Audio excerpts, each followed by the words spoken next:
O rei Acasias reinava na Samaria, ficou doente e resolveu enviar mensageiros para que pedissem ajuda num santuário que era dedicado ao deus cananeu Baal. Os mensageiros iam em direção ao santuário quando encontraram-se com o profeta Elias. E o profeta Elias enviou uma mensagem para o rei Acasias. Os mensageiros retornaram ao rei, porém eles não conheciam o profeta Elias. Então, depois de entregarem a mensagem ao rei Acasias, o rei perguntou a eles quem era esse profeta. Eles disseram que não sabiam o nome do profeta. Então o rei Acasias pediu que eles descrevessem esse profeta, como é que ele estava vestido. E eles disseram que ele se vestia com pelos de animais, que ele tinha um cinto de couro. E então o rei Acasias respondeu: é Elias o tesbita, é Elias o tesbita. O rei Acasias conhecia bem Elias, afinal de contas o seu pai fora Acabe, marido de Jezabel, e havia enfrentado durante toda a sua vida o profeta Elias. Portanto, Elias era bem conhecido daquela família, era um personagem que incomodava o rei Acabe e a rainha Jezabel. Certa ocasião, o rei Acabe foi também ao encontro de Elias, e quando ele encontrou Elias e o viu, ele disse para Elias o seguinte: és tu, ó perturbador de Israel? Ao que teve de ouvir em retorno de Elias o seguinte: não, rei, eu não sou o perturbador de Israel. Quem perturba Israel é você e a rainha, que perturbam Israel, fazendo com que o povo de Israel se desvie e sirva o deus cananeu, o ídolo cananeu chamado Baal. Desse encontro de Acabe e Elias brotou um dos episódios mais fascinantes das Escrituras, um dos episódios mais intensos registrados no Antigo Testamento, uma das cenas mais fortes. O episódio é o seguinte: o profeta Elias lançou ao rei Acabe um desafio. Ele disse para o rei Acabe: eu quero um encontro com os 450 profetas de Baal. Mas não traga apenas os 450 profetas de Baal, traga também os 400 profetas que a sua esposa Jezabel introduziu no palácio e os alimenta todos os dias. Traga todos esses profetas. Faça com que eles cheguem ao Monte Carmelo, e ali eu apresentarei a eles o meu desafio. No dia marcado, lá estava de um lado o profeta Elias, do outro lado 850 profetas. E Elias lançou-lhes o desafio, que era o seguinte: eles deveriam, cada grupo, construir um altar para o seu Deus. Elias edificaria o seu altar para o Deus de Abraão, Isaque e Jacó, o Deus de Israel, e eles edificariam um altar para Baal, para o Deus cananeu.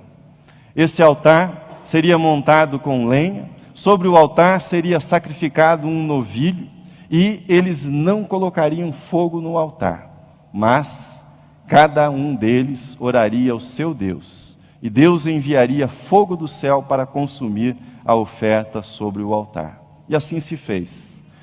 Os profetas de Baal receberam o privilégio de começarem a edificação do seu altar, edificaram o altar, depositaram sobre o altar o novilho e começaram pela manhã a clamar.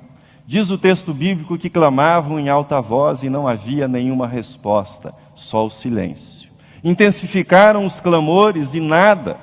Depois do meio-dia colocaram manjares sobre o altar e nenhuma resposta às orações deles. Por fim eles começaram a se ferir, a ferir o próprio corpo com facas, sangravam, julgando que isso faria com que Baal respondesse ao clamor deles, mas nenhuma resposta lhes foi dada. Então, Elias tomou 12 pedras, colocou-as, sobre as pedras ele colocou a lenha, sobre a lenha ele tomou um cordeiro que havia sido partido em pedaços e depositou este cordeiro sobre o altar. Por fim, Elias pediu que fosse sobre aquele altar derramada água. E a água foi derramada 4 vezes, até que o cordeiro estivesse molhado, a lenha, as pedras, e não somente isso, mas todo o altar estivesse completamente alagado. Então, Elias orou, não 2, não 3, mas apenas uma vez. E diz o texto bíblico que caiu fogo do céu, consumiu a oferta, consumiu a lenha, consumiu as pedras e secou completamente aquele lugar, consumindo toda a água que ali estava. O povo de Israel se entusiasmou.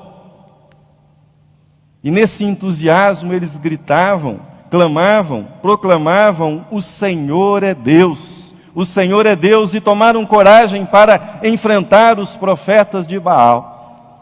Destruíram os profetas de Baal. Elias é um personagem extraordinário. Essa história que eu acabo de reproduzir está no capítulo anterior do texto que lemos, é uma das histórias mais extraordinárias da Bíblia. Mas a vida de Elias não foi marcada somente por essa história extraordinária. Elias foi sustentado por Deus miraculosamente durante o grande período de seca que ele havia profetizado e pelo qual ele havia orado em Israel, período no qual não houve chuva, segundo a sua oração.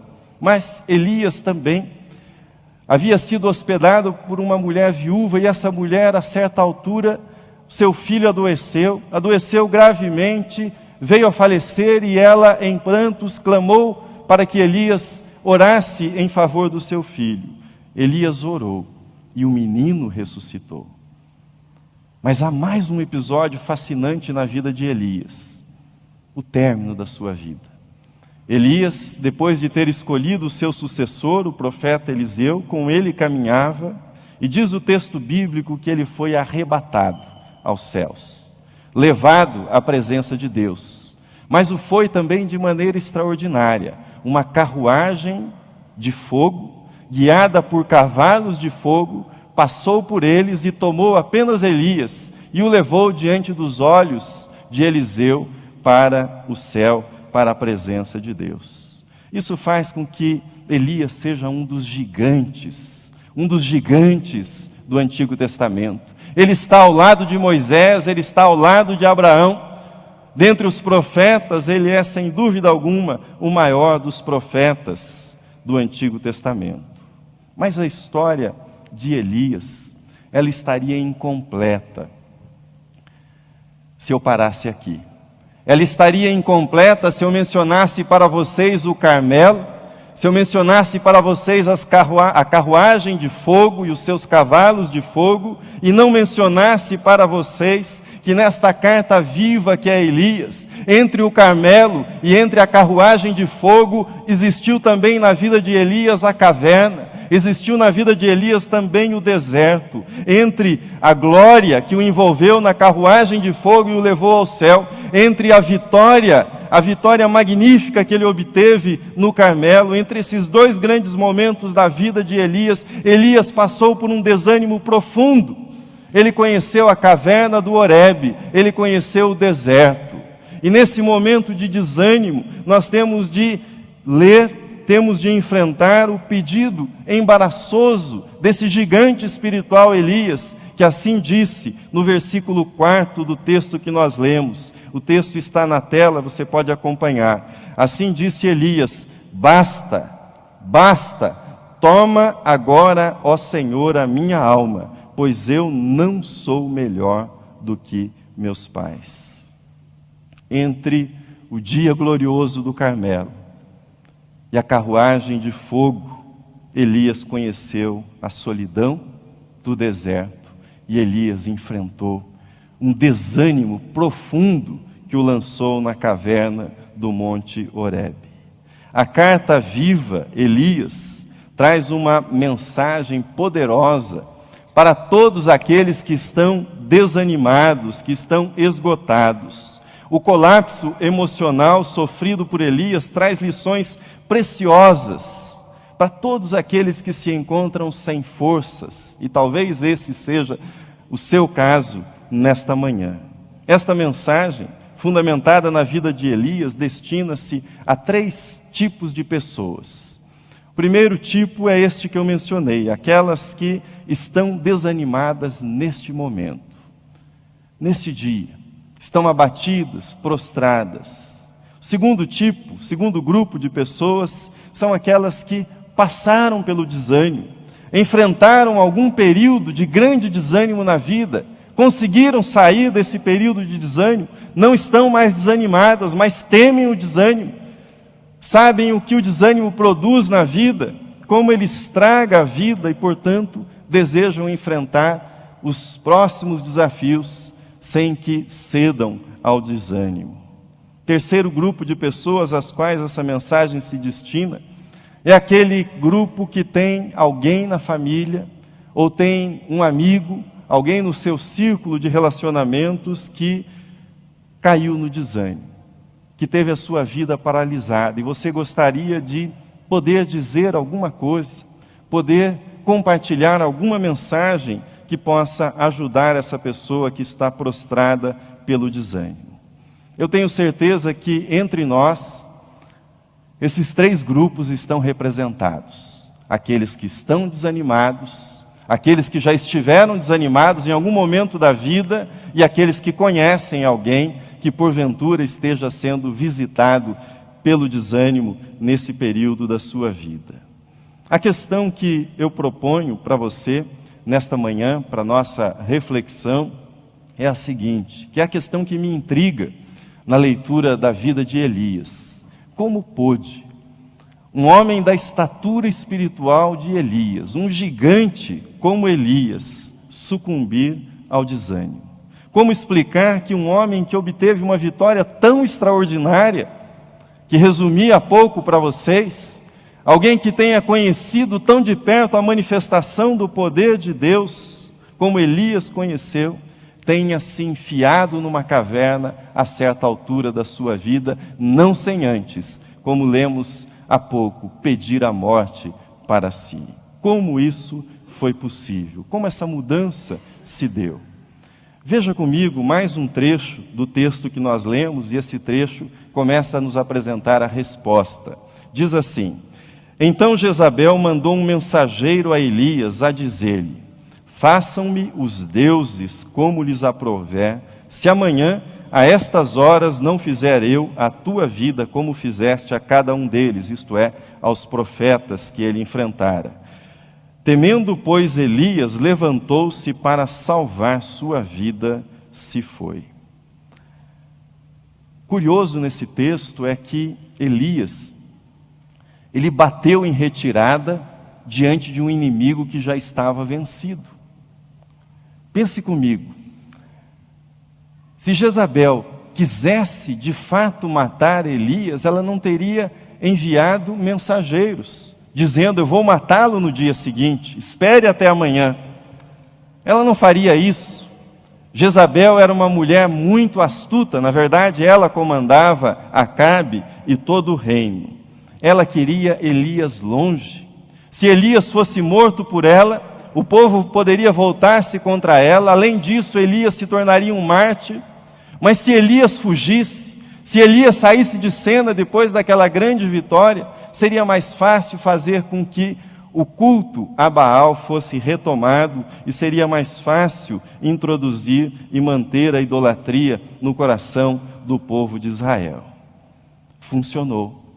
Funcionou. A ameaça de Jezabel para Elias fez com que Elias temesse pela sua vida e se retirasse para o deserto, pensando em salvar a sua vida. No deserto, ele deixou o seu servo e caminhou em seguida completamente só. E sozinho, ele pediu a morte para si, dizendo que ele não era melhor do que os seus pais, melhor que os seus antepassados, revelando um estado de profunda exaustão espiritual e emocional. Mas eu gostaria de perguntar para você: você já viveu algum período semelhante na sua vida? Talvez você não tenha ido tão longe como Elias, mas você já passou por algum momento de desânimo. Mas não só um momento de desânimo que se seguiu a um período de uma grande vitória ou uma grande vitória. Ou seja, depois de ter empreendido muito esforço, de ter dedicado o melhor das suas energias, de ter trabalhado duro para conquistar algo, e tendo conquistado isso, em seguida você mergulha no desânimo. Você já passou por algum período assim? Ou seja, depois de uma grande conquista, aparece um pequeno aborrecimento, uma pequena contrariedade, e você diz para si mesmo: já chega, não vou mais continuar fazendo isso, não dá mais para mim, farei outra coisa daqui em diante. Abandona o seu posto, abandona o seu lugar.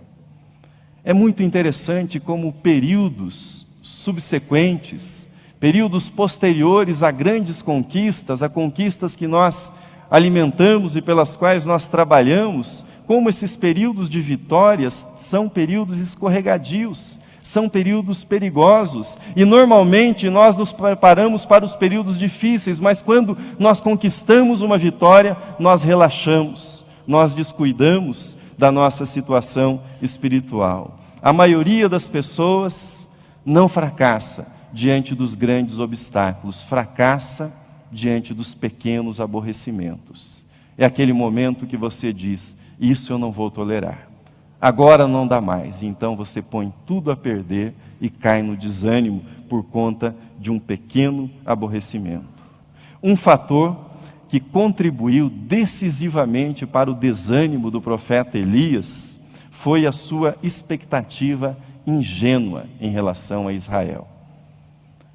Elias imaginara que depois daquela vitória estrondosa obtida no Carmelo, Jezabel e Acabe se converteriam, inclinariam o coração em direção ao Deus de Israel. E ao ser ameaçado por Jezabel, caiu a ficha de Elias e ele entendeu que aquela batalha do Carmelo não era a batalha final da sua vida, era apenas uma das batalhas da sua vida, mas ele teria ainda muito trabalho pela frente, que o coração do povo de Israel não retrocederia ao Deus de Abraão e Isaque tão rapidamente como ele havia imaginado. E quando ele foi confrontado com a sua ingenuidade pela ameaça de Jezabel, ele desabou e fugiu para o deserto.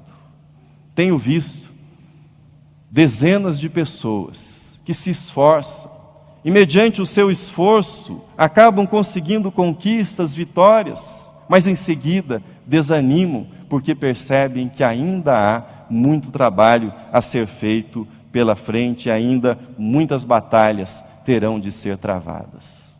Um exemplo é a mãe que luta pela vida do seu filho, se esforça, diante de um mau comportamento, se dedica, demonstra amor, percebe alguns resultados positivos, mas de repente enfrenta uma recaída, e diante dessa recaída desanima e diz: não adianta lutar, nada mudou.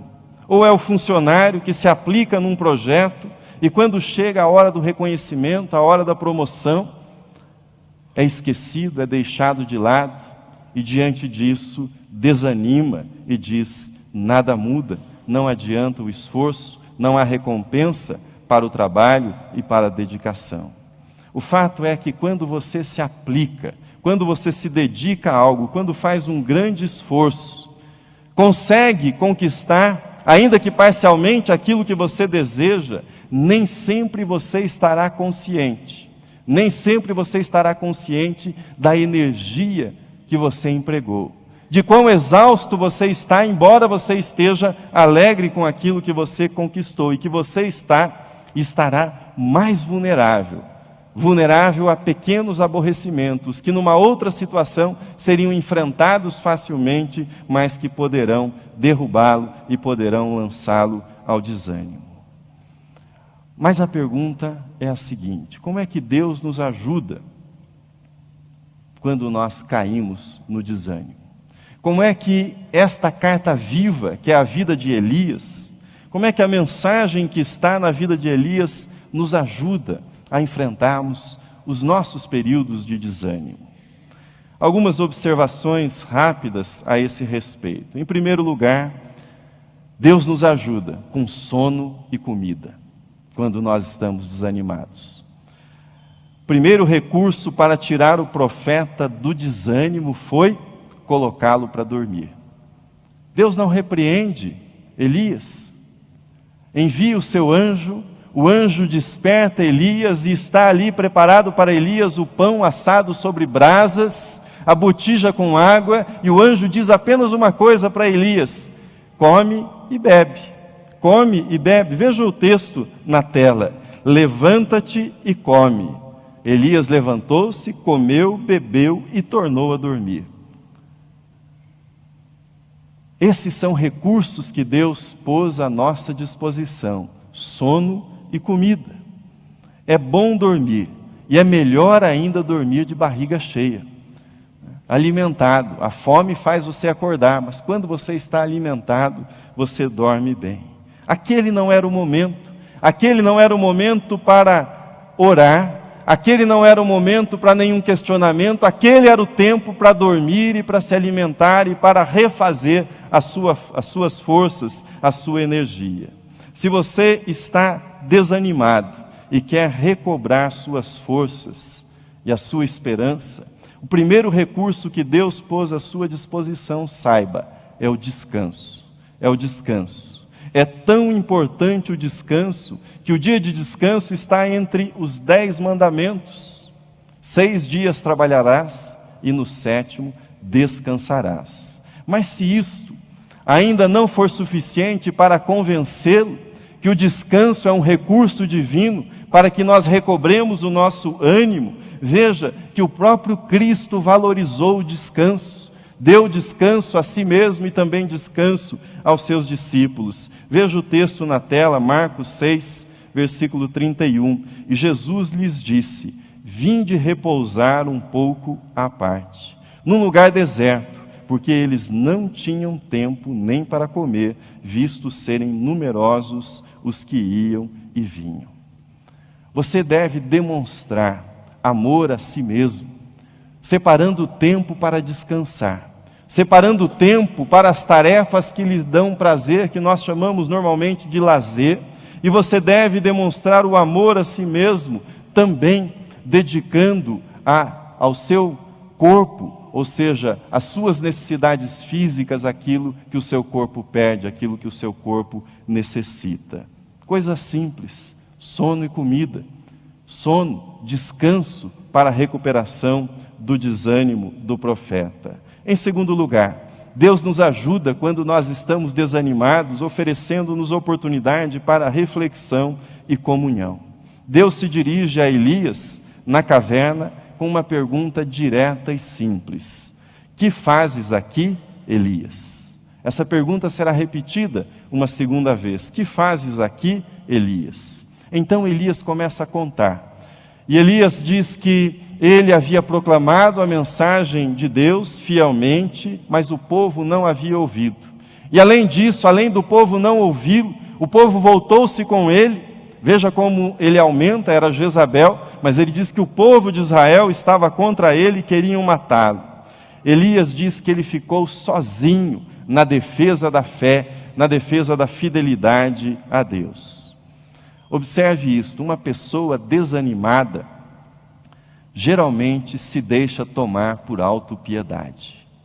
É uma pessoa que diz o tempo todo: só eu me interesso, só eu trabalho, só eu me esforço, só eu me dedico, só eu sou fiel, os demais são todos infiéis, ninguém se interessa, apenas eu me preocupo. Esta é a pessoa desanimada, é a pessoa cansada.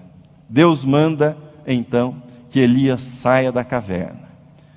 E há a manifestação de um vento avassalador, e o texto bíblico diz que Deus não estava naquele vento avassalador. Em seguida vem um grande terremoto, e o texto diz que Deus não estava no terremoto. Em terceiro lugar, aparece um grande fogo, e Deus também não estava no fogo. E então vem uma brisa, um vento suave, calmo, tranquilo.